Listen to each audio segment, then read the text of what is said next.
Law of diffusion of innovation. I think this is something that we can talk about that'll be interesting in the larger scheme of business, as well as to illustrate what we're doing here, and also what all of you guys are.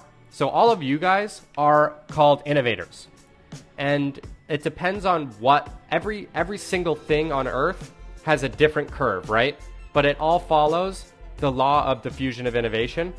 And so in this instance, on this stream, you guys are the early adopters, or you're the innovators, right? You're 2.5%. So you got it before anyone else got it.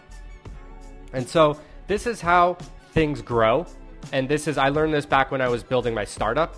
So when you build startups, you have to find your champions, your early adopters who just get it, right? You don't have to tell them about what you're doing. You say, hey, this is the idea. And they go, wow, that's awesome. I'm in.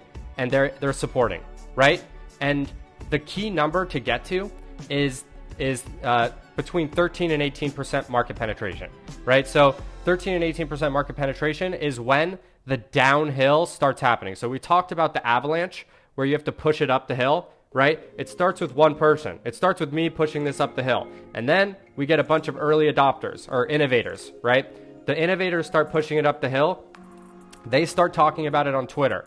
They start talking about it on Discords. Then the early adopters, who are people who are not necessarily out there finding new stuff, finding things that are at, because you guys found me at nothing, right? We were basically at zero. And then you guys decided this is something that's interesting for me. This is something that I think is going to grow. And it makes sense for me to invest my time and my money and my brain real estate to this thing, because I think if I'm here early, there's going to be benefits for me once this gets bigger, right?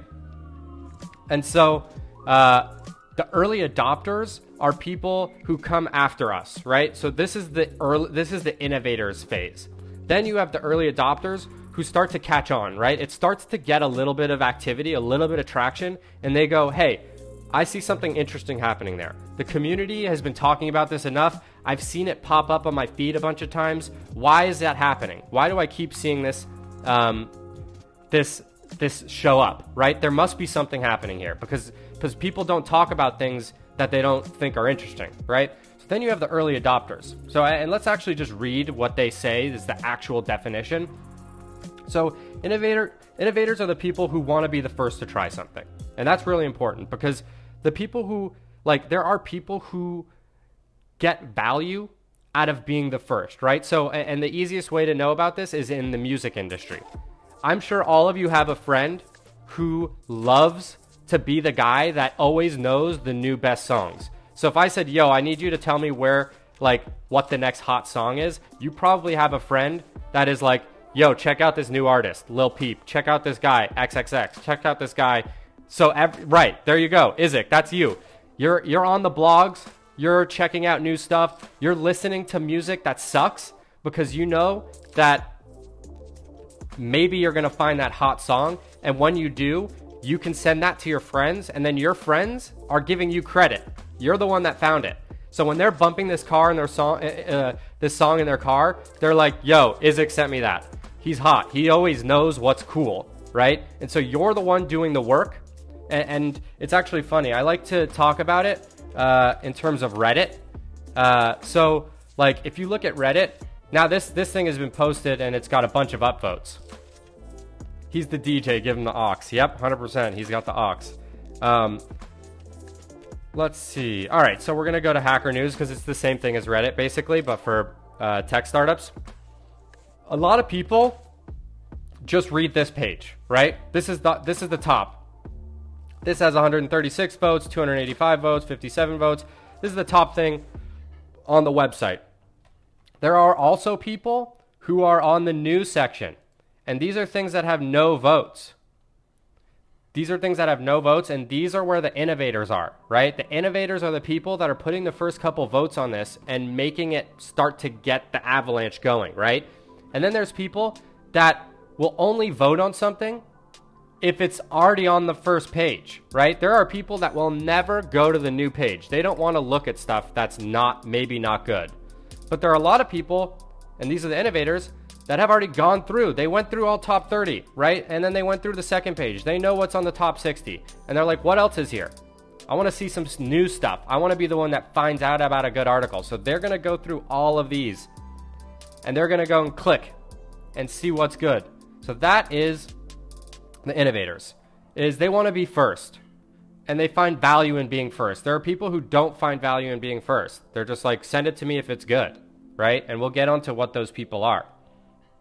So these people are venturesome and they're interested in new ideas. So they're going through the new page and they're looking at stuff. They're trying to find cool stuff. They're trying to find music. You have to listen to 50 bad songs to find one good one, right? A lot of people don't have the time or energy or interest in doing that, but you're motivated by trying to find that golden nugget, by being the first.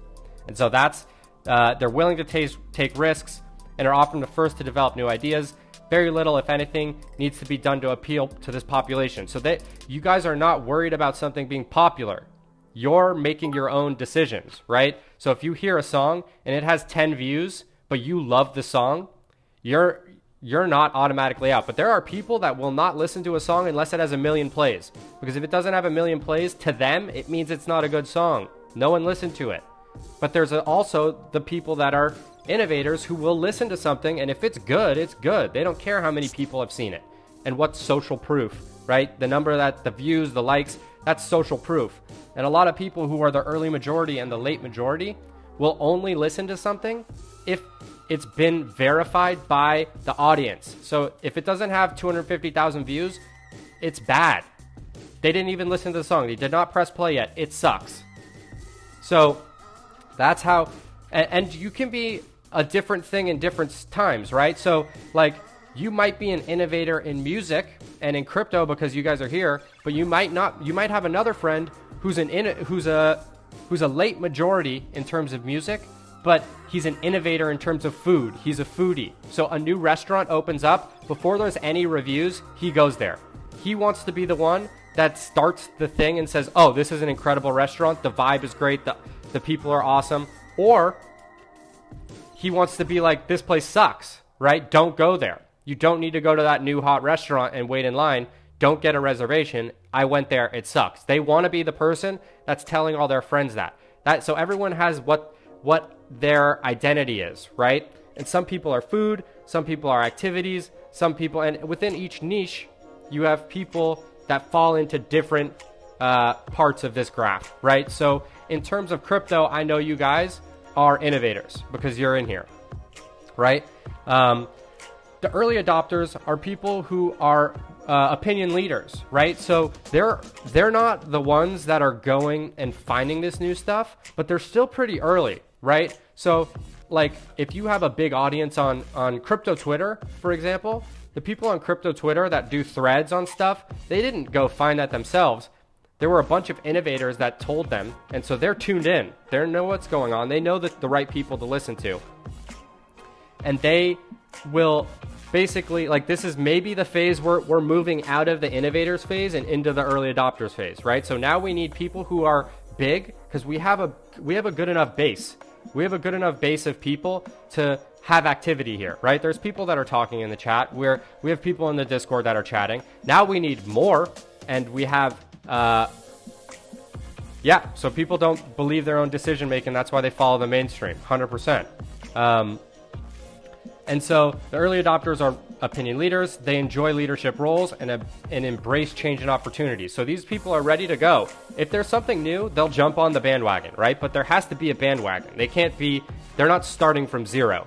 But so like the way I would like to explain that is like they're not in the news section here, but they are on the front page and they are going to share this on their Twitter, right? So if there's an article that's cool, they'll take it and they'll share it on their Twitter. And that's an early adopter, right? So they're the ones that are they have a big audience, and it's exactly like what happened with Bitcoin, right? And so for me in technology, I'm an innovator. So I jump as early as possible, and that's where I make my money, right? Is I have to get there very, very early before anyone else really thinks it's a good idea. And that's when I put my money in, and I have to bet on myself. I believe in my decision-making skills. And it's just like a song, right? If you guys could bet on a song and be like, yo, I'll put $10,000 that this song is going to get 1 million views. And sometimes what happens is you're one of the first 1,000 people to listen to a song that goes and becomes triple platinum, right? It becomes the top of the charts, and you were there when it was at 1,000 views. You are an innovator. And unfortunately for music, you can't bet on that. You can't make money off of that. But if it's in companies or in cryptos and you're an innovator, you can make a ton of money by putting your bag down, saying, this is what I believe in, before anyone else believes in it, and saying, this is going to go big. And maybe it'll get 1 million views, and that's good. And maybe it'll get 1 billion views, and you'll be on, the next Justin Bieber's top song, that goes viral. And so that's what, all these things are related. Music NFTs, Nigel Donovan. Let's get the music NFTs. The Nigel Donovan, I would play your track right now, Nigel, Party, but I'm going to get am I going to get a copyright strike? It'll delete the whole audio. So we have our early adopters. Let's see what else. Strategies to appeal to these populations include how-to manuals and information sheets on implementation. So this is where you get all your documents together. You have infographics. You have, that's why we're making all this content, because the early adopters need something to share with their audience, right? So they're not going to go and the innovators are going to go help and make memes and all this stuff. Well, you don't want to be an innovator. Innovator's good. It just depends on what thing it is and what outcome you want, right? Sometimes it's better to be an early adopter, because a lot of innovators, you take a lot of shots as an innovator, and a lot of times you miss, and sometimes you hit, but a lot of times you miss. And so it's a different strategy. Early adopters are coming in with a little bit of the risk is gone, right? There's a little bit of momentum. The snowball might be going close to down the hill, right? Because early adopters are at 13.5% of the population. That's between 13 and 18% is where you start to go viral, right?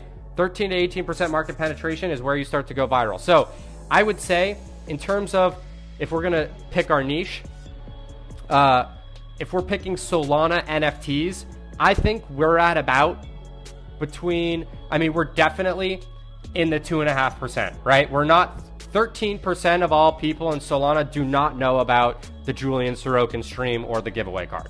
We're definitely in this 2.5. I would say we're between 2.5 to 8.5%, right?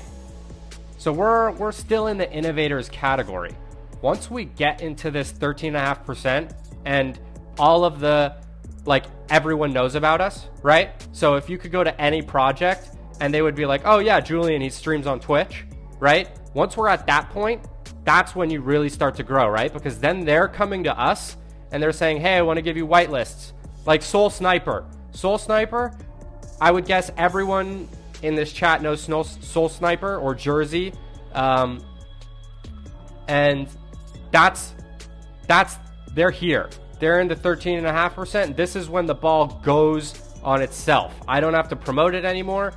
The people are promoting it because they stand to gain from it. There's enough cards distributed. There's an incentive. Everyone is working on their own stuff, and no one wants to make my stream better unless they're gonna make money off of it, right? Or if they believe that they're gonna get information from it that's gonna help them.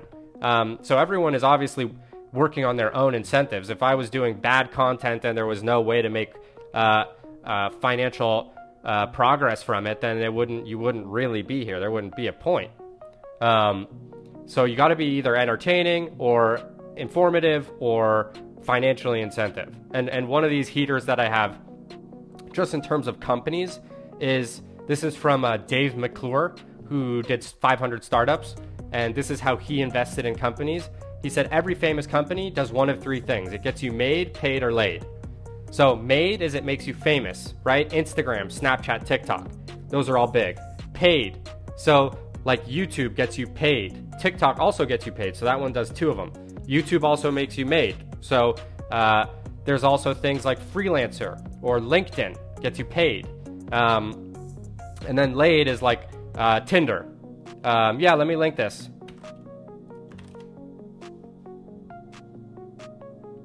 So yeah, made, paid, or laid. That's when you're looking at startups. That's a good and it's more for social things, right? Like a manufacturing robot is not going to get you. I mean, it may make you paid, so that is, if it's efficient, it'll make you paid. But yeah, how many viewers are we at, guys? Just because I don't have it up today. No, maybe I'll open it up here. I just want to know if what I'm saying is hitting or if everyone's leaving. All right, we're at 50. We're at 50. All right, cool. That's good. That's good. I'm with that. I just want to make sure we didn't drop down to like 12 people and everyone's like, yeah, what is going on? This guy's stupid. So we got the early adopters. Early majority. These people are not leaders, but they do adopt new ideas before the average person. That said, they need evidence that the innovation works before they're willing to adopt it, right? So these people are the people that you told to buy Bitcoin and they said no. They said, no, I don't want to buy Bitcoin. And then it went up a lot. And then they saw it on Forbes. And then they saw it on CNN. And then their other friends talked about it. So this is the early majority need, they need to hear about something around 7 times before they're down to do it. And it has to come from authorities, right? People that they believe are authorities. So if you're talking to your parents, they're not going to consider you an authority. But if they see it on CNN, if they see Bitcoin on CNN, they go, oh, my son told me about that, right? So usually what happens to the early majority is an innovator or an early adopter will mention it. They will ignore it, but they will remember it, right? Because you said it. Yo, you should get on Coinbase. And then the early majority, they need to see social proof. They need to see proof from someone that they believe is an authority. So if they watch financial stuff, they want Jim Cramer, Mad Money. They need him to say it. Bitcoin or digital currencies might be here to stay. Then they're thinking, that's interesting. So these people and these people, so early majority will adopt it, right? So they're the friends that said no to cryptocurrency, but then as soon as someone with authority said it, CNN, NBC, whatever they watch, yo, what up? Can I get an NFK? NFK in the building. And then we're gonna finish up this this law of diffusion of innovation, and then we'll do a discussion with NFK here, just so I don't lose my train of thought. So the early majority people, they will not adopt something unless an authority figure like CNN or something says, yo, you need to get this. Late majority, these people are skeptical of change. Parents. So, yep, your parents. These people like things the way they are. Even if CNN is talking about Bitcoin, they're not going to buy it. They're going to have to be forced into buying it, right? So it's going to have to go so far that they're like, oh, fine, I'll buy it. They're the ones that are buying late and are losing money on things a lot of time. And then you have your laggards. These people will not change. These are the people that are, and these are the last 18%. Don't worry about these people. They will never join your thing. They are stuck in their ways, and it's the people that are still saying Bitcoin, I don't want any part of it, right? So the JP Morgan Chase guy, Jimmy Dimon, he's like, Bitcoin's stupid. The other guy who likes silver, I forget his name, he's like, Bitcoin's still stupid. It's like, dude, this thing keeps going up. You've missed the boat so many times. He's a laggard. That's why. He doesn't want the things to change. There's no amount. So these people can get convinced, the late majority. The laggards cannot get convinced. You cannot convince them. So a lot of people who are innovators, sometimes what they do, and it frustrates them, is they're trying to convince someone who's a laggard. And they're not going to do what you say, right? So you have to know your audience. If you're trying to tell someone about a cool stream or a cool technology, and you have to know where this person is on this law of diffusion of innovation in order to convert them, right? So if they're an early adopter, you might be able to get them with some an infographic. If they're an early majority, you need an article from CNN. If they're a late majority, you need several articles. And if they're a laggard, you're wasting your time. There's this thing that I was actually learning about this that's so funny. You know, you don't find the innovators. The innovators find you. You can go and get the early adopters of an idea and try and make sure that anywhere all the way from the 13% mark right there can join your movement or try your thing or anything like that. But the innovators are the people that somebody puts a song up on SoundCloud, and when it has 300 views, they listen to it, and then later that song becomes Havana Oh Na Na. Yep. So we were talking about that exact thing earlier. Let's see. Is there anything else to go? So part of this, and I think these are three things that are tied together, is law of diffusion of innovation. That's basically what we were doing with changing. This is not on. Changing how the stream is going to go is we were getting rid of the people that were not in our innovators or early adopters because they actually don't help us grow, right? If you know how this thing works, then having a laggard in your stream does not help our audience grow.